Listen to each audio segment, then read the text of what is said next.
میرے بھائی ایک تو دنیا میں سزا ہے، پھر قیامت کی سزا ہے، اور وہ زیادہ سخت ہے، وہ زیادہ سخت ہے۔ ہم لوگوں نے نا ہیلے بہانے بڑے بنائے ہوئے ہیں۔ بینک کے ساتھ کاروبار کرنے والا کہتا ہے نہیں نہیں مجبوراً لیا ہے، مجبوراً مر رہا تھا تو، آخری لبوں پہ تھا تو جائز ہے، جائز ہے۔ اس وقت جب تجھے کھانے کو لقمہ نہ لگے تو حرام کھانا بھی جائز ہے، کیا دقت تھی؟ کیوں اللہ رسول کے مقابلے میں کھڑا ہوا تو؟ کیوں سود کا دھندا کیا؟ کیا تکلیف تھی؟ کہاں تو الجھ گیا تھا؟ ہم جان بوجھ کے اپنے لئے جہنم کٹھی کرتے ہیں، پھر کہتے ہیں سکون نہیں زندگی میں۔ کہاں سکون آئے گا؟ کیسے آئے گا؟ ہم نے خود آگ لگائی ہے چمن میں اپنے۔ جو قیامت کی سزا ہے، میرے نبی پاک علیہ السلام نے فرمایا رب تمہیں سامنے کھڑا کرے گا۔ اور کس طرح کھڑا کرے گا؟ فرمایا لوگوں کے وجود سے کپڑے اتر جائیں گے، زمین اس طرح دہکے گی جس طرح تانبا زمین پہ رکھا جائے اور آگ جلائی جائے، اور پھر ننگے پاؤں رب تمہیں کھڑا کرے گا۔ آج سورج کی پشت تمہاری جانب ہے، قیامت میں منہ تمہاری جانب ہوگا۔ نیزہ آپ نے دیکھا ہوگا، نیزہ ہوتا تھا، فرمایا یہ جو تم نیزے دیکھتے ہو صرف 1.25 نیزے کے برابر سورج قریب آ جائے گا، اور پھر اللہ تمہیں سامنے کھڑا کر کے تم سے سوال جواب کرے گا۔ اور حضور نے کہہ دیا ہے تو اب کسی نعت خواں کے کہنے سے بات بدل سکتی، کسی پیر کے کہنے سے جملہ بدل سکتا، کسی خطیب کے کہنے سے فکر نہ کرنا وہ سامنے جنت پڑی ہے، اب بات بدل سکتی؟ خدا کی رحمت پر بھروسہ رکھنا ضروری ہے، نبی پاک کی شفاعت کی امید رکھنا، بولیے، لیکن جو حضور نے بیان کیا ہے اس کو ماننا بھی یہ بھی ضروری ہے۔ میرے نبی پاک نے فرمایا اللہ تم سے حساب لے گا اور اللہ پوچھے گا، تم نے جواب دینا ہے۔ حضور کس کس شے کا؟ فرمایا جو پہنتے ہو اس کا جواب نہیں دینا، جو کھاتے ہو اس کا جواب نہیں دینا، جو اللہ کے راستے میں دیتے ہو اس کا جواب، باقی ہر شے کا جواب دینا ہے۔ ادھر جو پلاٹ ہے اس کا بھی جواب دینا ہے، وہ جو بچوں کو پیسے بتائے ہیں ان کا بھی جواب دینا ہے، جو چھپائے ہیں ان کا بھی۔ ثم لتسألن یومئذ عن النعیم، جو کمیٹی اپنے محلے میں ڈالی ہے اس کا بھی جواب دینا ہے، جو سسرال کے علاقے میں ابا جی سے چوری ڈالی ہوئی ہے اس کا جواب بھی، سب کا جواب دینا ہے، تمام حساب کتاب۔ اور اللہ فرماتے ہیں میں سامنے کھڑا کر کے ہر سوال کا تجھ سے جواب، تجھے ہر سوال کا جواب صاحب۔ اچھا یہ جو بڑے لوگ تھے وہ حساب سے ڈرتے تھے، ہم چھوٹے لوگ ہیں ہم حساب سے ہم نہیں ڈرتے، ہم کہتے ہیں دیکھی جائے گی۔ بڑے لوگ جو تھے وہ حساب سے، حضرت ابو بکر صدیق دعا کرایا کرتے تھے، دعا کرو اللہ مجھ سے حساب نہ پوچھے۔ حضرت عمر فاروق رضی اللہ تعالیٰ عنہ اپنے بیٹے سے کہتے تھے بیٹا اپنے باپ کے لیے رحمت کی دعا کرنا، میں درگزر والا ہوں، میں حساب والا کوئی نہیں۔ بڑے لوگ ڈرتے تھے، بڑے لوگ۔ حضرت عثمان غنی قبر پہ کھڑے ہوتے تھے تو داڑھی آنسوؤں سے بھیگ جاتی تھی۔ غلام کہتے ہیں حضور 3 دفعہ نبی پاک نے آپ کو جنت کی بشارت دی ہے، 3 دفعہ بشارت دی ہے، تو آپ کیوں اتنا روتے ہیں؟ عثمان غنی فرماتے جس رسول نے مجھے جنتی کہا ہے اسی محبوب نے مجھے فرمایا تھا عثمان قبر آخرت کی منزلوں میں سے پہلی منزل ہے۔ اور آپ فرماتے میرے تو کمرے میں دیا گل ہو جائے تو مجھے ڈر لگتا ہے، اس میں تو مکمل اندھیرا ہے۔ آپ فرماتے کھڑکیاں بند ہو تو دم گھٹنے لگتا ہے، اس کو تو دروازہ ہی کوئی نہیں، روشن دان تک نہیں۔ بھائی جو بڑے تھے وہ ڈر رہے تھے۔ مولا علی شیر خدا نماز کا وضو کر کے کانپتے تھے، کانپتے۔ علی آپ مرحب کے سامنے نہیں کانپے، خیبر کا دروازہ اکھاڑتے نہیں کانپے، بدر احد خندق حنین اور خیبر میں نہیں کانپے، تو یہاں آپ فرمانے لگے مالک کے سامنے جاتے ہوئے ڈر آتا ہے۔ بڑے لوگ کانپتے تھے، بڑے لوگ۔ آج ایک فکر لے کر کے جانا، ایک سوچ، جہاں روز رات کو بیٹے کی ٹینشن، بیٹی کی ٹینشن، بھائی کی ٹینشن، پوتے کی ٹینشن ہوتی ہے نا، ایک ٹینشن اور اپنے آج ایک ٹینشن بڑھا لو، قبر کی ٹینشن پیدا کر لو، قیامت کی تھوڑی سی فکر کر لو، تھوڑی سی، ایک لمحے کے لیے صحیح تھوڑا خیال پیدا کرے۔ حضرت حسن بصری نام سنا ہوا ہے نا، یہ حضرت علی کے شاگرد ہیں، نبی پاک کے گھر میں آ جاتے تھے کئی دفعہ، بچے تھے جب۔ حضرت حسن بصری تابعی ہیں، فرماتے خانہ کعبہ میں عمرہ کرنے گیا، طواف کعبہ کر رہا تھا تو بڑا عجیب منظر ہوا، رات کی تنہائی ہوئی، اس وقت کئی دفعہ طواف بند بھی ہوتا تھا، اس لیے کہ رش کم ہوتا تھا تو رات کو سب سو جاتے تھے. کہتے رات ذرا گہری ہوئی تو لوگ اپنا اپنا خیمہ لے کے جاتے تھے. اب تو ہوٹل ہے نا تو خیمے لگتے تھے, لوگ خیمہ لے کے جاتے تھے, جہاں جگہ ملتی تھی خیمہ لگا کے رہتے تھے. فرماتے میں رات کو سویا خیمے میں, ایک دردناک آواز آئی, میٹھی ہے دھیمی ہے پر درد بڑا ہے. کوئی رونے والا رو کے کہتا ہے اللہ حساب قیامت میں مجھ سے نہ لینا, اے اللہ تنہائی میں جتنا مرضی حساب لینا پر لوگوں کے سامنے نہ لینا. اور پھر کہتا ہے اللہ فضل تو تب کرے جب تو میرا حساب پوچھے ہی نہ. پھر چند منٹ گزرے تو پھر وہ رونے لگا. میرے کانوں میں آواز آئی, کہنے لگا اے اللہ حساب تو ان کا لیا جاتا ہے جو حساب کے قابل ہوتے ہیں. اعلیٰ حضرت کہتے ہیں نا رضا سے تو کیا حساب لے گا, رضا بھی کسی حساب میں ہے. اے اللہ میں قابل نہیں, مجھ سے حساب نہ لینا. کہتے تھوڑی دیر گزری تو پھر وہ رونے لگا. پھر ذرا سانس سنبھلے تو پھر کہنے لگا اے اللہ میں تو لوگوں کو کوئی بندہ حساب پوچھ لے تو نہیں دے سکتا, میں تجھے کیسے حساب دوں گا. پھر تڑپنے لگا. کہتے تھوڑی دیر گزری تو پھر ایک لفظ انہوں نے کہے رونے والے نے, کہنے لگے اللہ دیکھ تیرے محبوب کا فرمان ہے جو معافی مانگے تو اسے معاف کر دیا کرتا ہے. اے اللہ میں معافی مانگنے آیا ہوں اور مسجد نہیں آیا, میں کعبۃ اللہ ہی آ گیا ہوں.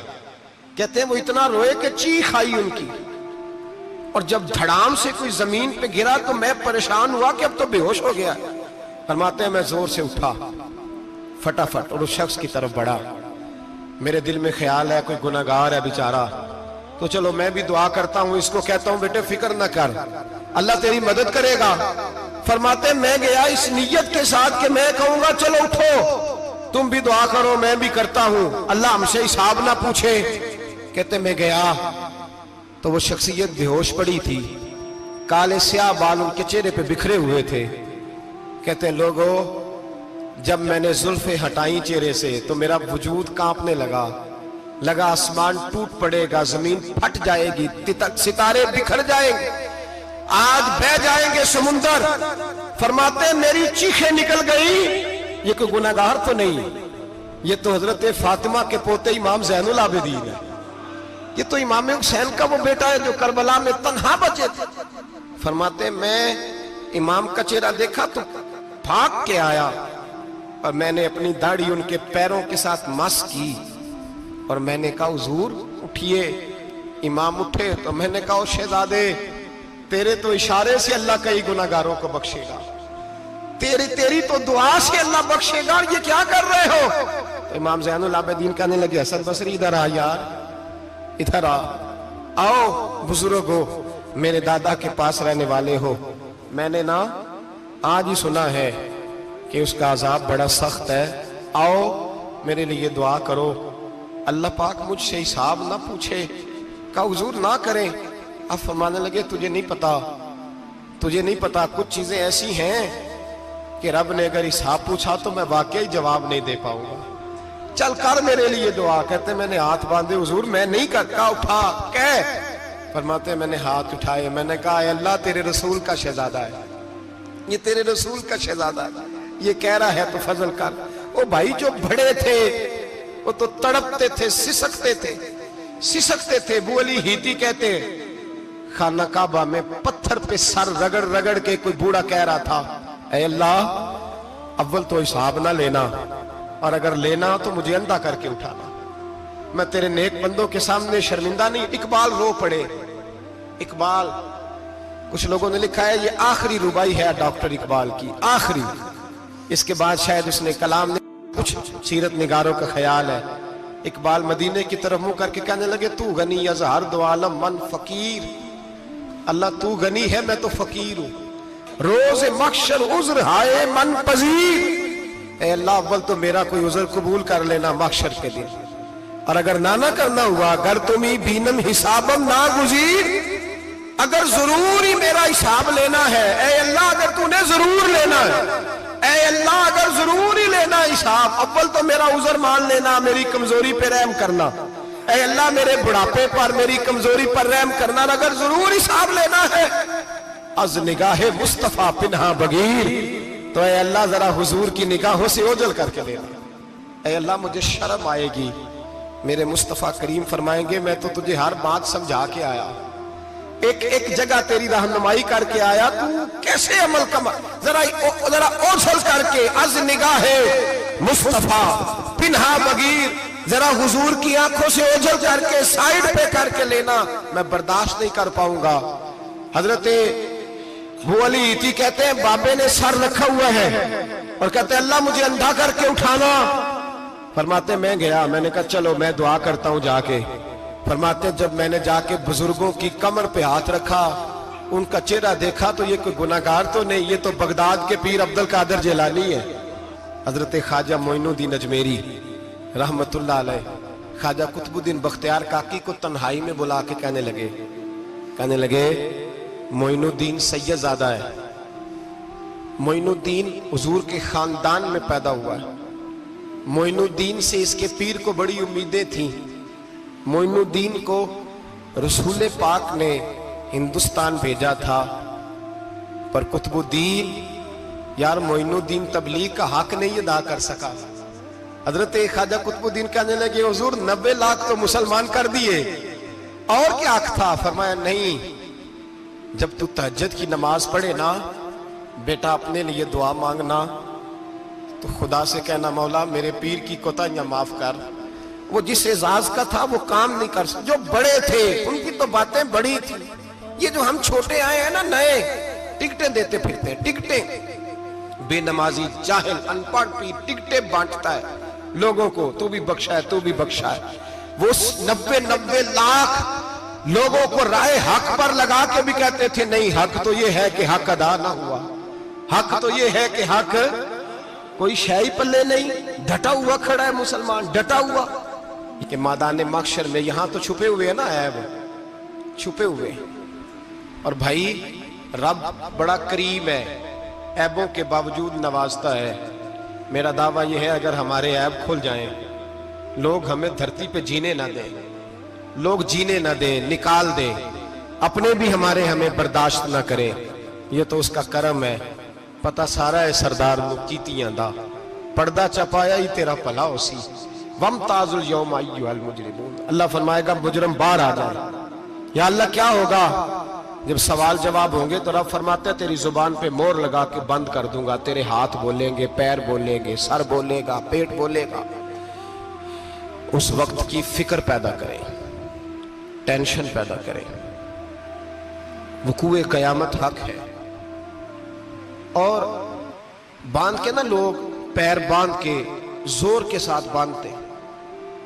سگا بیٹا جب قبر میں دفن کرتا ہے نا تو وہ بھی کہتا ہے وہ کونا, یہ کونا تھوڑا سا مٹی کم ہے, یہاں بھی مٹی ڈالو. پہلے لوگ روزانہ جاتے ہیں, پھر ہفتے کے بعد, پھر مہینوں بیت جاتے ہیں.